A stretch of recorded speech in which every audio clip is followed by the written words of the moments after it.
اگر کوئی عورت پلکنگ نہ کرے لیکن آئی بروز کو شیپ دینے کے لیے سائڈ کے بالوں کو سکن کے رنگ کی طرح ڈائی کر لے تو کیا یہ حلال ہے؟ یہ تو حلال ہی ہے جی، اس کی تو کوئی ممانعت نہیں ہے۔ دیکھیں، جس چیز کی ممانعت ہے حرام کا فتویٰ اسی پہ لگے گا جس کو شریعت نے حرام قرار دیا۔ وہ صحیح بخاری اور صحیح مسلم کی متفق علیہ حدیث ہے کہ سیدنا عبداللہ ابن مسعود رضی اللہ تعالیٰ عنہ کہتے ہیں کہ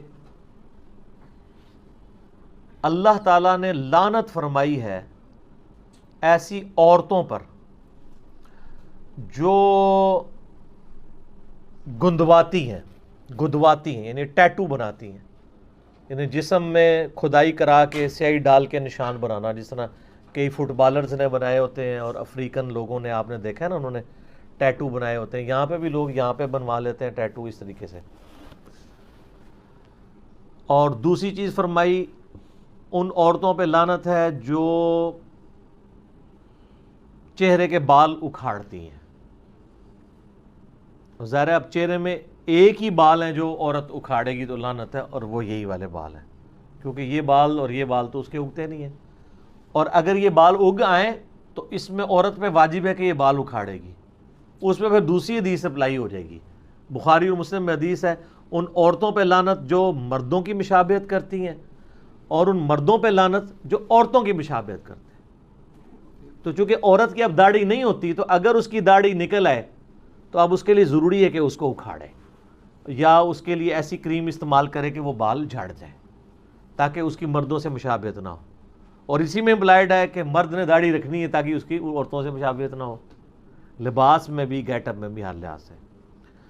تو دوسری وہ عورت جو چہرے کے بال اکھاڑتی ہے، اور تیسری وہ عورت جو دانتوں میں گیپ بنواتی ہے خوبصورت دکھنے کے لیے، یعنی نبی علیہ السلام کے مبارک زمانے میں یہ سارے معاملات چلتے تھے۔ یہ حدیث عبداللہ ابن مسعود نے بیان کی، بخاری مسلم دونوں میں آتا ہے۔ تو ایک عورت ان کے پاس حاضر ہوئی، اس نے کہا کہ میں نے سنا ہے کہ آپ یہ کہتے ہیں کہ اللہ نے لعنت فرمائی ہے ایسی عورتوں کے اوپر، تو میں نے تو پورا قرآن پڑھا ہے، مجھے تو کہیں نہیں ملا یہ چیز۔ ہائے ہائے ہائے، سر وہ پاکستانی عورت نہیں سی نا عاشق رسول، جو نہ دی عاشق رسول، نہ قرآن پڑھا نہ حدیث پڑھا، عاشق رسول۔ اس نے واقعی قرآن پڑھا تھا، اس کا بہت بڑا کلیم تھا۔ ہمارے تو حکمرانوں کا یہ حال ہے کہ قرآن کو حدیث کہہ کے، حدیث کو قرآن کہہ کے بیان کر رہے ہوتے ہیں، اور کئی چیزیں قرآن حدیث میں ہوتی نہیں ہیں اور وہ کہتے ہیں اللہ نے فرمایا ہے۔ ٹھیک ہے، میں آپ کو سائملٹینیس کنٹراسٹ بتا رہا ہوں۔ اور اس عورت نے آ کے صحابی کو کہا کہ جی میں نے قرآن پورا پڑھا، اس میں تو کہیں نہیں لکھا ہوا۔ تو انہوں نے فرمایا تم نے قرآن غور سے نہیں پڑھا، قرآن میں کیا تم نے یہ آیت نہیں پڑھی، وما آتاکم الرسول فخذوہ وما نہاکم عنہ فانتہوا، جو رسول اللہ دیں وہ لے لو، اور جس سے رسول اللہ صلی اللہ علیہ وسلم روک دیں اس سے رک جاؤ۔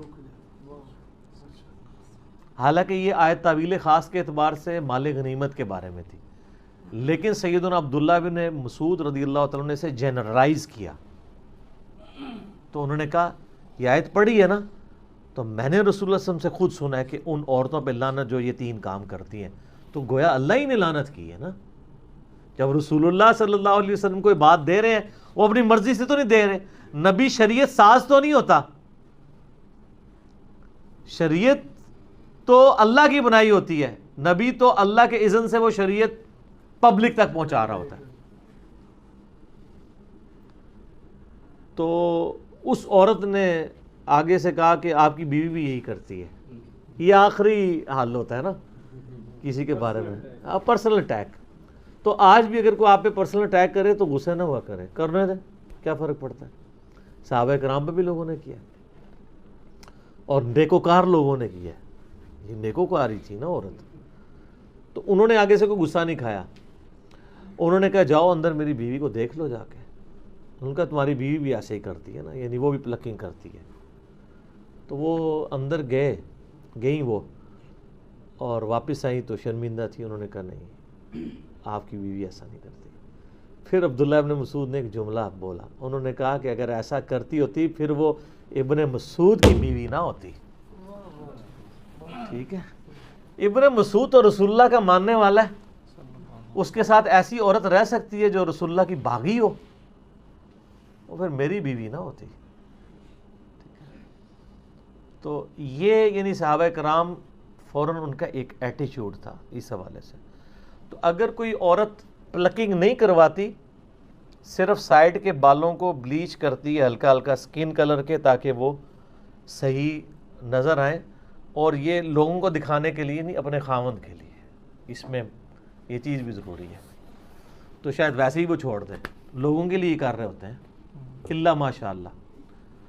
باقی یہ ڈاکٹر فرد ہاشمی صاحبہ کا جو موقف ہے، میں ان کی بڑی عزت کرتا ہوں. میں انہیں ون وومن آرمی کہتا ہوں.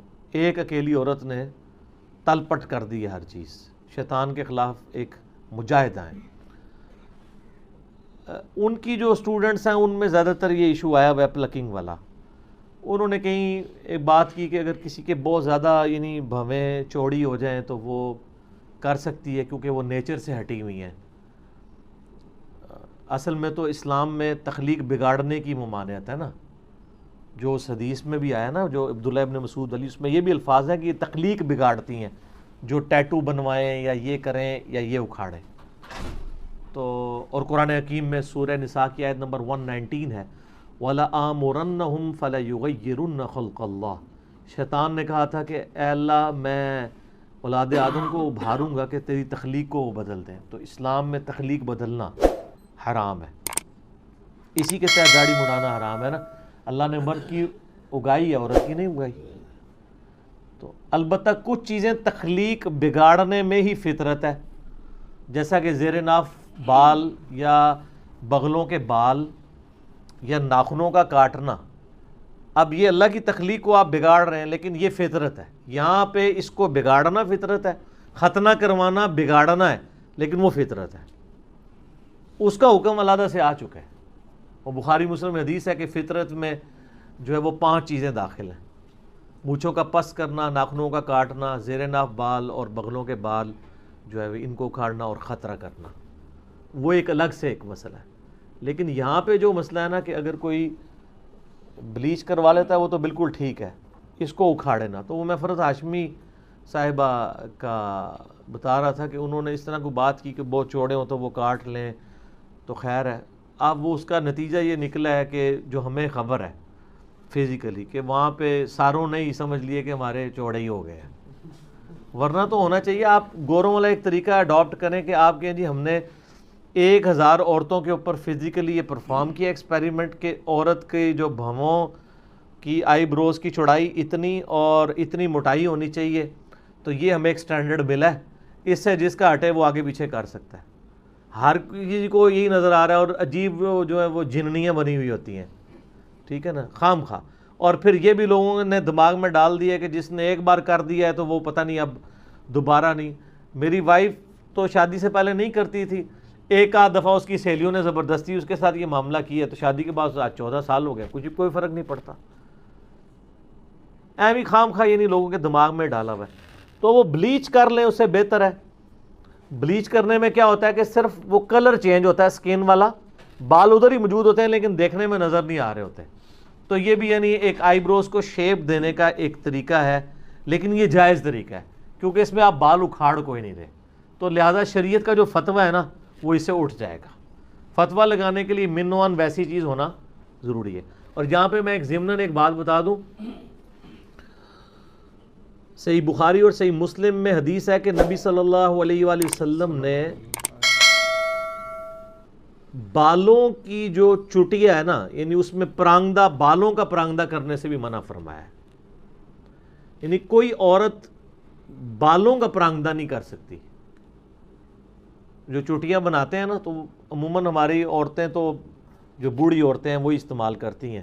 یعنی انہوں نے وہ اون کا یا وہ دھاگے کی بنی ہوئی ایک چٹیا ہے وہ ساتھ جوڑ لیتے ہیں، وہ تو بالکل جائز ہے.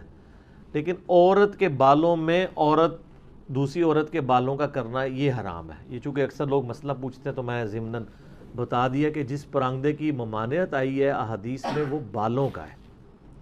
بلکہ صحیح مسلم میں حدیث ہے کہ حضرت معاویہ رضی اللہ تعالیٰ عنہ جب شام سے مدینہ شریف آئے تو انہوں نے ایک خطبہ دیا، اس میں انہوں نے ایک بہت بڑی چٹیا اپنے ہاتھ میں اٹھائی تھی. انہوں نے کہا کہ لوگوں تمہارے علماء کدھر چلے گئے ہیں، کیا رسول اللہ صلی اللہ علیہ وسلم نے ان چیزوں سے منع نہیں کیا تھا؟ اور میں دیکھ رہا ہوں کہ تم لوگ یہاں پہ مدینہ شریف کے اندر یعنی باقاعدہ اس کو یعنی یوز کیا جا رہا ہے، یہ باقاعدہ انہوں نے اس کو کنڈیم کیا کہ نبی علیہ السلام نے اس چیز کی ممانعت فرمائی ہے۔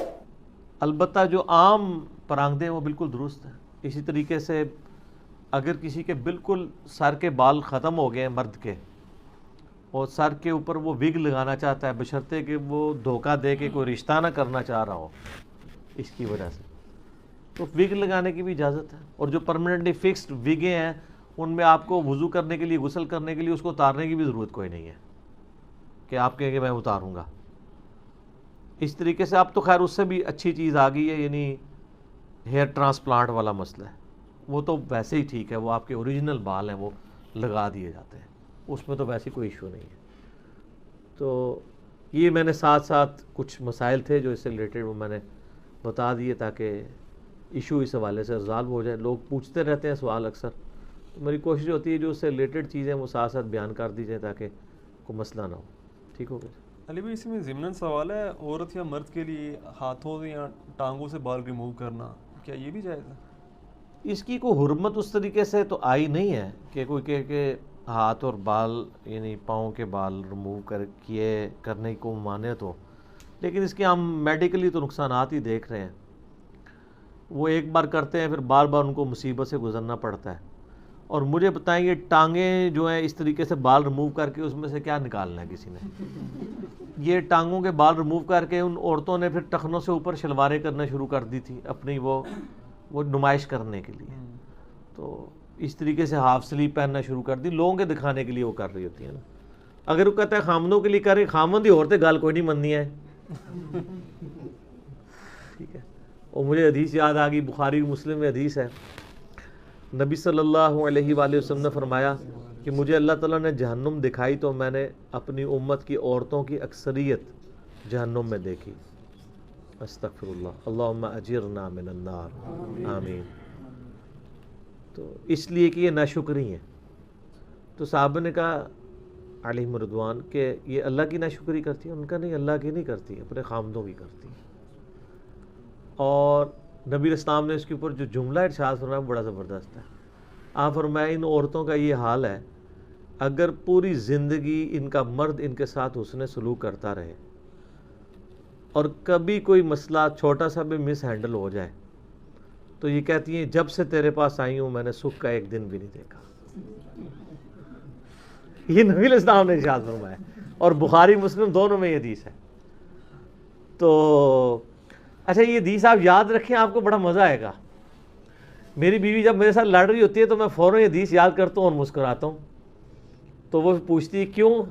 میں نے کہا مجھے وہ نبی علیہ السلام کی بات یاد آ گئی، آپ نے فرمایا تھا کہ یہ عورتیں ایسے ہی کہتی ہیں کہ سکھ کا ایک دن بھی نہیں گزارا، تو بالکل وہ نظر آ رہا ہے۔ تو جب آپ یہ بات کرتے ہیں نا تو اگلے بندے کا غصہ ویسے ہی ٹھنڈا ہو جاتا ہے، اگر وہ مسلمان ہے تو، ٹھیک ہے۔ تو اس حوالے سے یعنی ان چیزوں کو بھی دیکھنے کی ضرورت ہے۔ تو آپ کی بات کا جواب بیچ میں کور ہو گیا؟ جی جی جی ٹھیک ہو گیا جی۔ اذان عصر کا وقفہ کر لیتے ہیں انشاءاللہ، باقی اذان عصر کے وقفے کے بعد۔